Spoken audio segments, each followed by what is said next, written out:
Esse aqui é o Fala People, que é a parte de conteúdo da Your People, em que a gente vai trazer alguns executivos, founders e líderes de mercado para a gente discutir estratégias e gestão de pessoas, assim como as melhores práticas do RH na vida real. E lembrando, para quem ainda não me conhece da Your People, eu sou a Maria Eugênia, ou Marô, como me conhecem do mercado. Bom, gente, eu tô aqui com o Didier, não poderia começar com alguém mais especial. O Didier, que acreditou em mim lá atrás, quando eu tinha meus 23 para 24 anos, me transformando num gerente de um banco no RH pra gente começar todos os processos do zero. Acho que deu certo, né, pra gente estar aqui hoje. Mas, gente, o Didier é muito conhecido no mercado de payments. Ele passou por empresas como Itaú, Serasa, Safra, Cielo e hoje, né, tá na Ebury, passou pelo Bex, que foi comprado pela Ebury e, né, em diversas posições, board member, diretor, né, e executivo, mas sempre em cargos de liderança. Então tem aí um background muito legal para a gente poder trocar e discutir aqui qual é a relevância e a visão dele sobre o papel do RH nas empresas. Seja muito bem-vindo. Obrigado. Bom, gente, nada mais justo do que começar esse primeiro episódio com um tema que conecta muito com a Your People, né? O DJ, uma vez, nos nossos muitos anos juntos, me falou uma frase que ficou muito na minha cabeça, que foi: um RH bom se diferencia muito de um RH ruim. Então esse gap é muito grande. E essa frase ficou gravada na minha cabeça até hoje. Me explica, Didi, o que diferencia, né, esse RH bom desse RH ruim? Bom, eu acho que o principal erro que as empresas todas cometem quando falam de RH, especialmente quando são startups ou tem que discutir alguma coisa como custo e tal, não, RH é departamento pessoal. E eu entendo que o grande diferencial das áreas de recursos humanos muito boas, das muito ruins, são as que cobrem todos os temas de RH. Os temas de RH não são departamento pessoal, mas departamento pessoal é um deles. A gente não pode deixar de pagar os funcionários no dia. Não pode. Não pode deixar de carregar o vale no dia. Isso tem que acontecer. Então, o departamento pessoal é super importante. Mas não é só isso. E muitas empresas falam, é só isso, paga lá o salário e tudo bem. Um RH, se você pensar em todas as empresas são feitas de gente. E as pessoas têm diversos momentos nas vidas dela. Então, primeira coisa, departamento pessoal, já falei. Segundo, seleção. Então, quando você vai selecionar pessoas, você tem que escolher as pessoas que, tecnicamente, são adequadas àquele cargo, mas também que servem para o tipo de cultura da empresa. Cultura é outro pilar. E não tem certo ou errada. Tem as empresas que são hard sell, e as outras que são mais soft skill, tanto faz. A questão, tanto faz e não tem certo ou errado. A questão é que a pessoa certa precisa estar na cultura certa. Sim. E no momento da seleção, isso é muito importante. Então, o processo de seleção é importante. O processo de seleção não é recebe currículo, contrata. O processo de seleção é o skill que a pessoa tem, ele tem fit, ele combina com a empresa. Legal. Depois, contratou a pessoa, agora vai tudo funcionar? Não. Você precisa treinar a pessoa. Então, outro pilar do RH. E o treinamento é muito importante. E muitas empresas esquecem. Contratei, o cara é ótimo. Bota ele aí para trabalhar que ele vai se virar. Não, ele precisa saber como a empresa funciona, o que funciona, quais são os processos, porque não adianta você jogar uma pessoa dentro da empresa se você não treiná-la para como a empresa funciona. Bom, tudo isso funcionou, legal, tal. Aí você entra na fase da retenção. Então, o que é retenção? Retenção é muito simples com gente. As pessoas têm que estar satisfeitas com o que elas estão fazendo e a empresa tem que estar satisfeita com o que a pessoa está executando. As duas coisas têm que acontecer juntas. Então, o processo de retenção, que é feedback, explicar para a pessoa se ela está indo muito bem ou se ela não está indo bem, o que ela precisa mudar, o que a empresa espera dela, e ouvir o que ela tem a falar também, é tão importante quanto pagar o salário em dia, quanto selecionar e quanto treinar. Depois disso, você tem todo o pacote, você precisa ter claro o pacote de remuneração. E, de novo, tanto faz se é uma empresa de 10 funcionários ou de 5 mil funcionários. Precisa estar claro quais são os cargos e o que você espera de cada cargo e quando se remunera cada cargo. Então, cargo inicial, analista, o cara vai receber tanto, tem tanto de benefício, talvez esse tenha ou não tenha bônus. Os cargos mais altos têm bônus, o que se espera deles? Então, toda a cadeia de remuneração, eu ser promovido, se é promovido ao quê? A quanto? É claro que uma startup vai ter 3 níveis entre o cara entrar e o cara virar diretor. Um banco muito grande, uma empresa muito grande, tem uns 15 níveis entre essas coisas. E tudo bem, desde que isso fique claro para quem está entrando como funciona.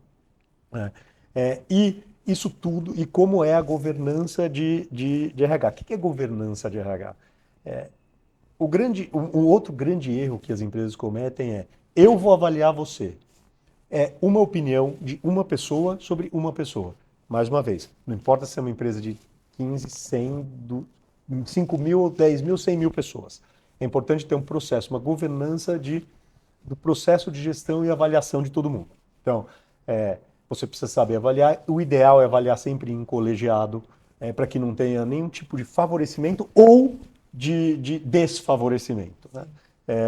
As pessoas têm que ser avaliadas e quanto mais gente avaliar as pessoas, mais a cultura da empresa passa uma coisa de, olha, tem que funcionar. Tem que funcionar com o A, tem que funcionar com o B. Tem que funcionar quando eu tenho um cargo mais alto, um cargo mais novo. Tem que funcionar. E quando eu falo tem que funcionar para você e tem que funcionar para a empresa.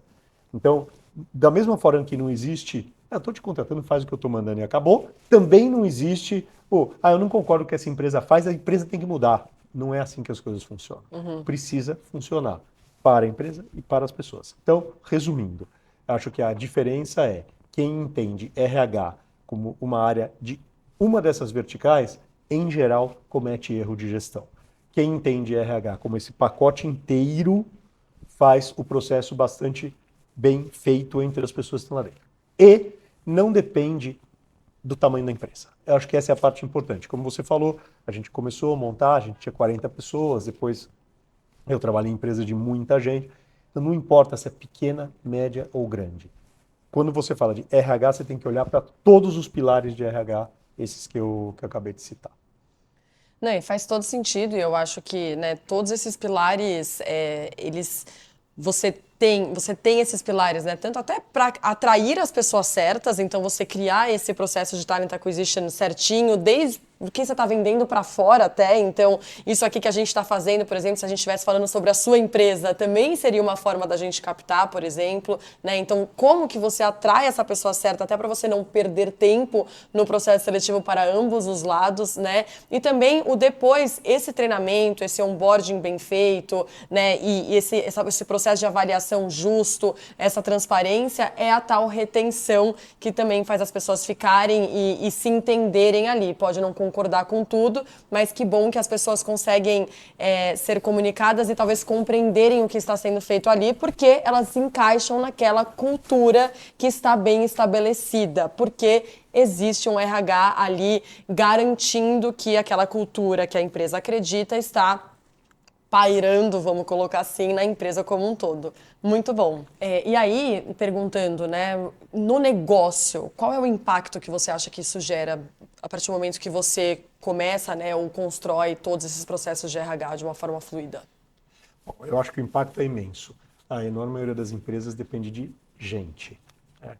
E quanto mais claro for a relação entre a pessoa que está entrando e a empresa, melhor. Então, de novo, se você passa por todos os processos, na seleção, você já vai conseguir identificar se a pessoa combina com aquela empresa. E, de novo, tá? Isso é muito importante. Não tem certo ou errado, mas tem as pessoas que se encaixam a tipos de empresa. Sim. Tem gente que gosta de pressão. A gente já brincou muito disso. Tem gente que gosta de pressão, gosta daquela coisa, de cobrança, da competição. Tem gente que, se você botar pressão, chora. Então, você precisa saber escolher as pessoas precisam saber escolher as empresas, né? Eu sempre fui da teoria de que você tem que estar feliz no trabalho. E também a empresa tem que estar feliz com você. E o estar feliz não é todo mundo brincando o dia inteiro. Estamos falando de trabalho. As pessoas têm que estar felizes. Você tem que acordar e falar: eu gosto da empresa que eu estou indo trabalhar porque eu acredito nos propósitos, eu acredito na forma como ela gere pessoas, eu acredito na forma como trata as pessoas. Do mesmo jeito que as empresas têm que olhar o seu time e falar assim: pô, eu tenho um time bastante engajado, né? E gerar engajamento e motivação não é trivial.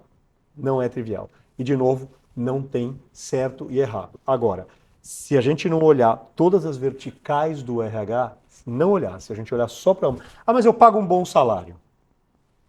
Eu pago um bom salário, talvez você consiga rapidamente contratar a gente, porque o cara fala, ó, que ótimo, vou ganhar bem. Mas isso não quer dizer que depois ele vai ficar. E a pior coisa que tem é o funcionário, a pessoa que vai trabalhar no domingo fala, nossa, amanhã é segunda-feira, que droga que eu tenho que ir trabalhar. E a melhor coisa que tem é o cara fala assim, nossa, amanhã eu vou trabalhar. É empresa, e você chegar na empresa e o astral da empresa funcionar. Mas o astral da empresa só vai funcionar se todos esses pilares estiverem claros. Disso eu não tenho muita dúvida. Faz sentido. E eu adoro aquela sua teoria, que era uma teoria que você falava muito, se eu não me engano, era do 80-20.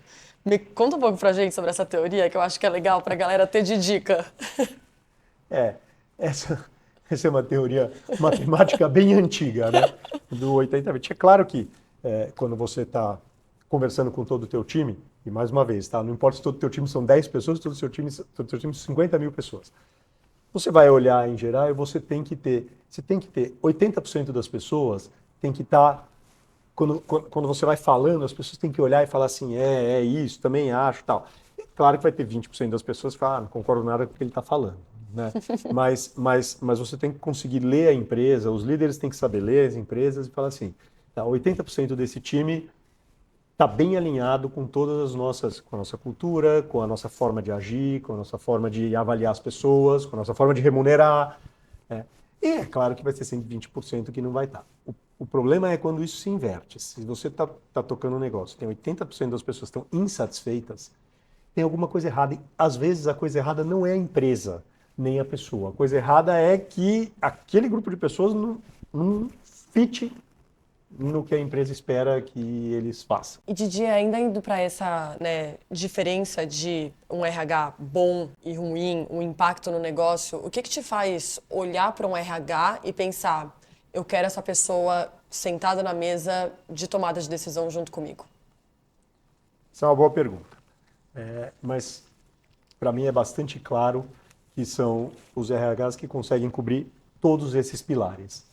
Para mim, o maior erro das áreas de recursos humanos das empresas é elas acharem que tem que atender um ou dois desses pilares.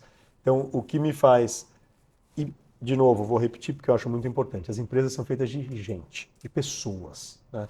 Então, RH é recursos humanos, gestão de recursos humanos. Então, quem não entende que gestão de recursos humanos passa por todos esses pilares, tá falhando na gestão. Então, o que me faz olhar para um RH e falar, eu quero que ele sente aqui comigo, é quem entende todos esses pilares. Importante, entender todos esses pilares não é o RH a área que defende o funcionário ou o RH a área que defende a empresa. Não é nenhuma dessas duas coisas. Uma boa área de recursos humanos é uma área que entende que precisa de todos esses pilares interligados para ter uma equipe funcional, motivada, buscando os mesmos objetivos que a empresa.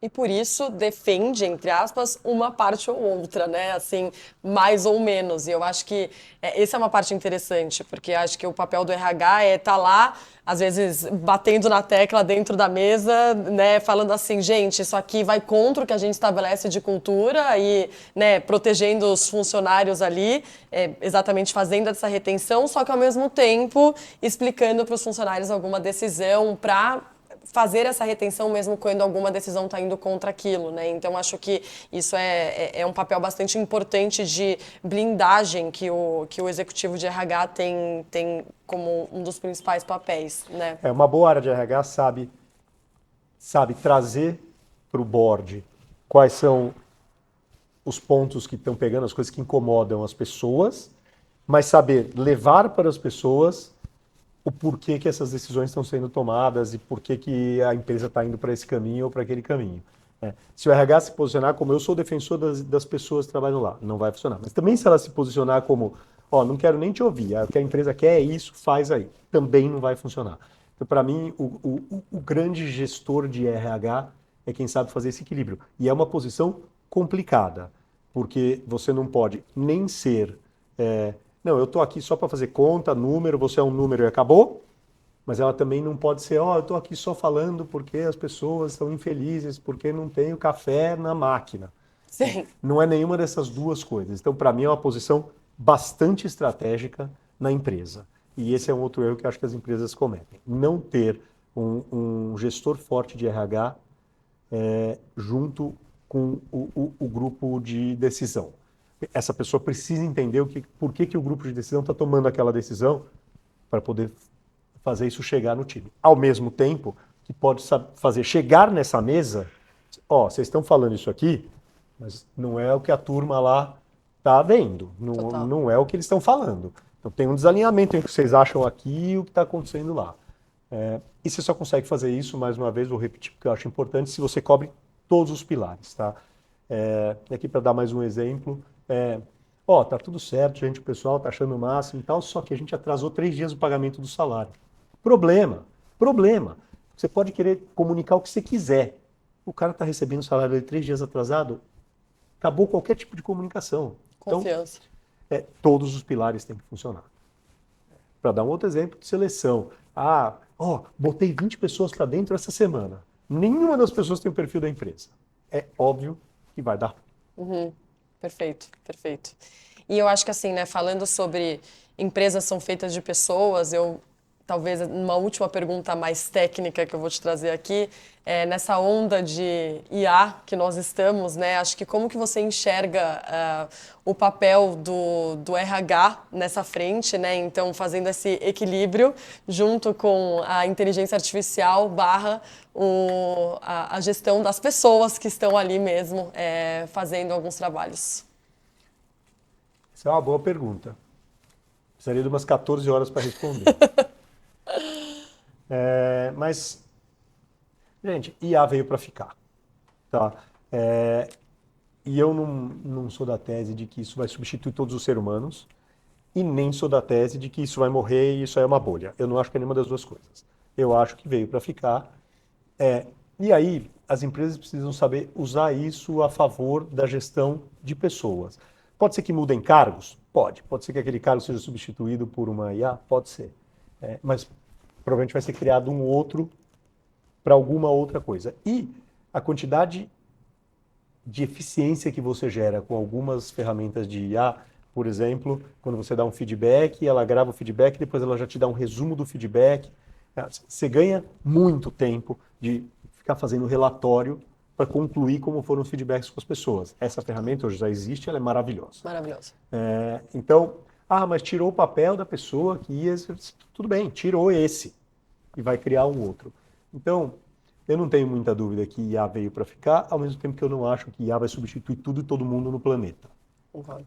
Eu acho que até valida algumas teses, né? Essa questão do feedback que você trouxe, por exemplo, hoje dá para usar na hora do performance cycle. Então você pega exatamente aquele feedback que foi usado e que foi gerado por IA e você leva na hora do tal colegiado do performance cycle para falar, opa, mas não foi isso que você levou no feedback para ele, né? Então você consegue até ter mais recurso para confrontar o que está sendo falado sobre aquele colaborador e etc. e eventualmente defendê-lo ou, né, questionar um líder sobre aquela decisão. Então acho que é bem legal. E acho que, última pergunta aqui para você, qual é um recado e uma sugestão, enfim, que você deixa para os founders ou para os líderes que estão aí construindo as suas empresas e que ainda não têm ou tem ainda estruturas júniores, né, de recursos humanos nas empresas deles? Bom, eu acho que o grande recado é não deixe todos os pilares de RH para trás, né?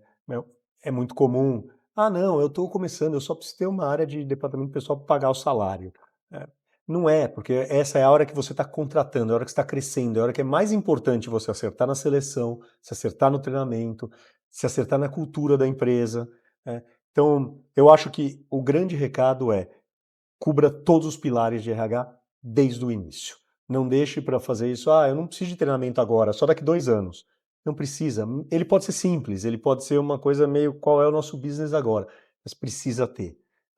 Então, eu quando olho todos os pilares de RH, eu não acho que dá para deixar nenhum para trás. Didier, muito obrigada por ter topado participar do primeiro episódio do Fala People. Eu fiquei muito feliz. A gente, né, eu e o Didier, a gente trabalhou juntos ali, se eu não me engano, por 7 anos e a gente construiu juntos um RH, né, de um banco que acabou se tornando parte de uma empresa global e eu fico muito feliz com esse case de sucesso que a gente tem para contar e acho que a gente está aqui representa muito isso e eu sim, fico muito feliz da gente poder estar compartilhando essa história para outras pessoas também poderem construir o case de sucesso delas. Muito obrigada. Foi ótimo o nosso papo e sucesso na Your People. Muito obrigada.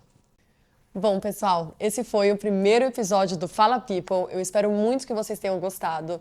A ideia é que a gente tenha mais essas conversas práticas, reais, rápidas e que vocês entendam um pouco da visão desses executivos, referências de mercado sobre gestão de pessoas estratégicas, sobre RH e sobre construção de empresas e processos, tá bom?